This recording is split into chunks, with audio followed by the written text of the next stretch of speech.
So hey guys, welcome back to the new video today. तो आज इस video के अंदर हम दो चीज़ें डिस्कस करने वाले हैं कि ये विंडोज़ डॉट ओल्ड वाली जो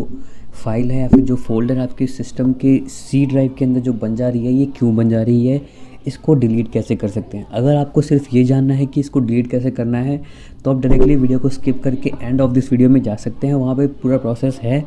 सिंपल। आप स्किप करें, वहाँ पर चले जाएँ, अपना टाइम वेस्ट ना करें। अब जिन लोगों को ये थोड़ा जानना है कि ये फ़ोल्डर क्यों बना और या फिर इसको सेव करने से क्या फ़ायदे हैं या फिर और भी जो चीज़ें बोनस चीज़ें मैं बताऊंगा। सबसे पहली बात यहाँ पे ये है कि जब भी कोई विंडोज़ ऐसी मेजर चेंजेस विंडोज़ के अंदर लाता है, जब भी कोई ऐसा प्रोग्राम इंस्टॉल हो रहा है या फिर कोई अगर विंडोज़ ही आप इंस्टॉल कर रहे हैं, विंडोज़ के ऊपर विंडोज़ इंस्टॉल कर रहे हैं, तो विंडोज़ के ऊपर विंडोज़ इंस्टॉल होने का मतलब ही ये है कि पुरानी वाली विंडोज़ का एक बैकअप होकर के अपने सिस्टम के आप कहीं भी किसी भी वॉल्यूम में किसी भी एक स्टोरेज या फिर किसी एक जगह पे उसको स्टोर करके रख लो ताकि आप बाद में उसको रीस्टोर भी कर सको। सेम यही चीज़ होती है जब भी आपने लास्ट टाइम अब जब भी आपने विंडोज़ अपडेट करी है या फिर अपग्रेड करी है,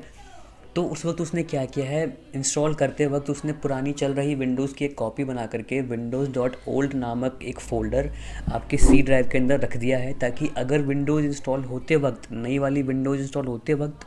अपग्रेड या फिर अपडेट होते वक्त कोई इशू आता है तो वो एटलीस्ट रोल बैक तो कर सके। रोल बैक कर देगा तो आपकी चल रही पुरानी वाली विंडोज़ तो आपको मिल जाएगी, और अगर नई वाली विंडोज़ में कोई इशू होगा तो वो चीज़ इंस्टॉल होगी ही नहीं। अब यहाँ पे आपकी विंडो चल गई, आपने अपडेट कर लिया, ठीक है। अब फिर आपने अपने सी ड्राइव में जाके देखा कि भाई फ़ोल्डर आपको मिल गया। फ़ोल्डर आपको मिल गया तो उसने तो फ़ोल्डर बनाना ही है, चाहे वो उसको रीस्टोर के लिए यूज़ कर पाए या फिर ना कर पाए, पर वो विंडोज़ का जो फ़ोल्डर है वो पूरा बनाएगा ही बनाएगा। यहाँ पे मेन मोटिव क्या होता है इस फ़ोल्डर का कि जब ये बन जाता है तो ये पूरे की पूरी हमारी सिस्टम के अंदर जितनी भी फाइल्स होती हैं, सी ड्राइव जैसे खोलोगे तो जितने भी फ़ोल्डर्स होते हैं, विंडोज़, प्रोग्राम्स, यूज़र्स या फिर जितने भी टाइप के जो भी टाइप के फ़ोल्डर्स होते हैं, ये सभी टाइप की पूरी की पूरी कॉपी बना लेगा, पूरी की पूरी एक एज एन क्लोन कर देगा। जिससे कि हो सकता है कि अगर कोई आपने फ़ाइल अपने पुरानी वाली विंडोज़ के अगर 7 थी आपके पास या फिर विंडोज़ 10 ही थी, 19.02 थी, तो उस फाइल के वहाँ पे कुछ आपने फ़ाइल सेव कर रखी थी डेस्कटॉप के ऊपर, डाउनलोड्स के ऊपर, तो सेम वो वाली फ़ाइल्स भी आपको ये ला के यहाँ पे रख देगा। अब आपको यहाँ पे वेरीफाई क्या करना चीज़ होता है, जब भी विंडोज़ आपकी अपडेट हो जाती है, विंडोज़ डॉट ओल्ड का जो फ़ोल्डर आपको मिल जाता है, तो आप दोनों को खोल लो, इस वाले फ़ोल्डर को भी यहाँ खोल लो और ये इस वाले फ़ोल्डर को भी यहाँ खोल लो। सारी की सारी चीज़ें वेरीफाई कर लो, मैच कर लो कि भाई ये डाटा मेरा यहाँ से मैच कर रहा है, ये डाटा मेरा यहाँ से मैच कर रहा है, मेरी कोई भी file at the time of installation या फिर अपग्रेडेशन, ठीक है, या फिर किसी भी ऐसे दौरान कभी वो कोई फ़ाइल क्रैश तो नहीं हो गई या फिर कोई फ़ाइल अनयूजेबल में तो नहीं आ गई। यानी कि अगर मेरी सारी की सारी फ़ाइलें खुल रही हैं, जो मेरी डेली यूज़ वाली जो फ़ाइल हैं, वो सब मैं वेरीफ़ाई कर लूँगा। मेरी वेरीफ़ाई करने के बाद मेरा जो फ़ाइल का जो मेरा स्टोरेज था, जो भी उसका एक साइज़ था, एटलीस्ट मैं उसको डिलीट मार के एटलीस्ट उसको तो उसका स्पेस तो बचा ही सकता हूँ। पहली चीज़ यहाँ पे मैं इसको स्पेस को ऐसे कम कर सकता हूँ। दूसरी चीज़ क्या कर सकते हैं, जैसा आपको मैंने बताया, ये पूरी विंडोज़ की पूरी कॉपी ही बना लेता है, तो उन सारी विंडोज़ की पूरी कॉपीज़ को तो आप एक एक फ़ाइल की कॉपी तो चेक करोगे नहीं कि यार मेरे अगर विंडोज़ सिस्टम 32 के अंदर अगर ये फ़ोल्डर पड़ा हुआ है तो यार इसके अंदर ये वाली फ़ाइल पूरी है कि नहीं। इतनी करने की ज़रूरत ही नहीं है। आप सिर्फ अपनी पर्सनल फ़ाइल देखो, desktop, downloads, documents, music, pictures, जो भी सी ड्राइव से रिलेटेड जो भी आपके फ़ोल्डर्स हैं जिसमें आप डाटा सेव करते हैं, उन फ़ोल्डर्स को आप वेरीफ़ाई करें कि वहाँ पे आपका डाटा आपका पड़ा हुआ है नहीं पड़ा हुआ, सारे यूजेबल में है कि नहीं। अगर यूजेबल में नहीं है तो उसको डायरेक्टली यहाँ से विंडोज़ डॉट ओल्ड वाली फ़ोल्डर से निकाल करके आप अपने न्यू वाले लोकेशन पर रख लो और उसके बाद चला चलो के देख लो विंडोज़ आपकी इंस्टॉल हो चुकी, दोनों फ़ोल्डर्स आपने वेरीफाई कर चुके। अब आपको करना क्या है,